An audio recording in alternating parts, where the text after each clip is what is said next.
I love these guys. Yeah. I love these guys.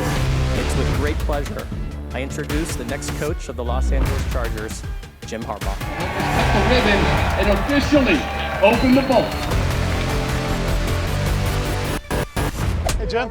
How you doing? Great to see you. Great to see you. How's everything? The place is beautiful. It is amazing. Well, Jim, let's start here. I think one thing that's so interesting about your career, and I know it's tough to talk about yourself, but everywhere you've been, there's sort of, as football has changed, there's been an identity to the way your teams look, whether Stanford, San Francisco, Michigan, and I guess you hope here, right? What's allowed you to do that? Like, what's allowed you to kind of keep the foundation of what your program is? Good players.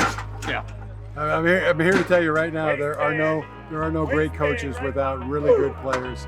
If you don't have good players, then you're not going to be a very good coach. And we have that here, Yeah. which is so exciting. There's just so many good players. I mean, I know who's got it better than us. It's been a long time. Love the way they work. I mean, look at the way they train, and it's they attack everything they do. So good to have day one. Yep. Yeah. We've begun. We've started, and now we're off and rolling. But there is a little something there too, right? Like I remember, God, this is 10 years ago, you and I talking about it when you guys were in the playoffs, you played your brother in the Super Bowl, and growing up in the Bo Woody era, right? Like, and kind of what that meant for you. There is that quality to all of your teams though, right? I'm not off base thinking that you have a foundation of what you're looking for those good players to become as a group, right? No, it really hasn't changed at all. I mean, stuff I learned from as a little kid, competitors welcome. Yep. Competitors are welcome, and that any team you're going on, I've noticed that whether it's competitors at home, on the team, and your line of work, whatever it is, whatever team, whatever family environment, competitors are welcome. How has Joe helped facilitate what your vision is too? Because Joe obviously has all the experience, and I know you guys had a relationship previously too, but he's working with John all those years. Yeah. So he's sort of facilitating John's vision. Like, how close is that to what you guys want to build, even though you and John never, I guess, really work together, right? John told me right out of the gate, he was like, you're gonna love Joe Ortiz. And he undersold me. Yeah. He undersold how much I love Joe Ortiz. He is the best. I mean, I gotta think he's one of the best. There's no better evaluator than him. And what you see is what you get. I mean, a great guy to be around. He's got this ability of just pulling your best.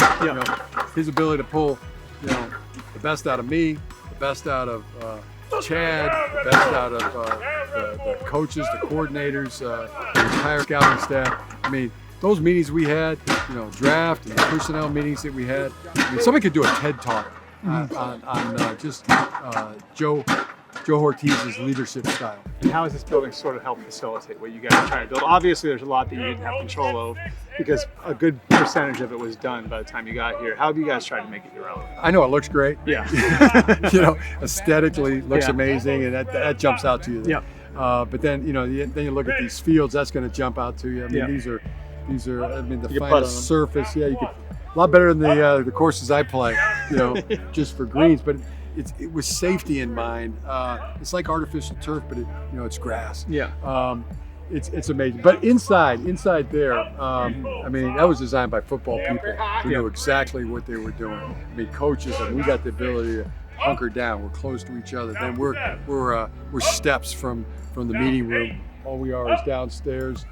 Players, I mean, one step they're in the weight room, another step they're in the training room.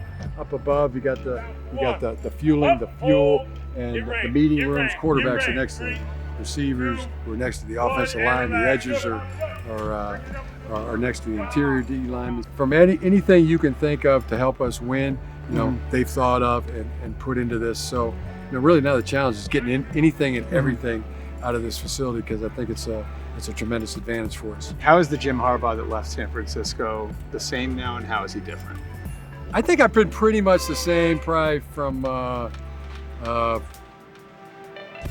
42 on, or 40, maybe 40 on. I've been the same guy. That's about my age, so why you pick that number? I don't know. It's kind of when I went from playing to coaching. Yeah. I think I've been been the same person for a pretty long time. And that's just because you're really rooted in what you believe in and what you want and what you're looking to build. Yeah, there's just priorities: faith, family, and football. No, thanks, Jim. I appreciate All right, thanks, it. Albert. Great to see you.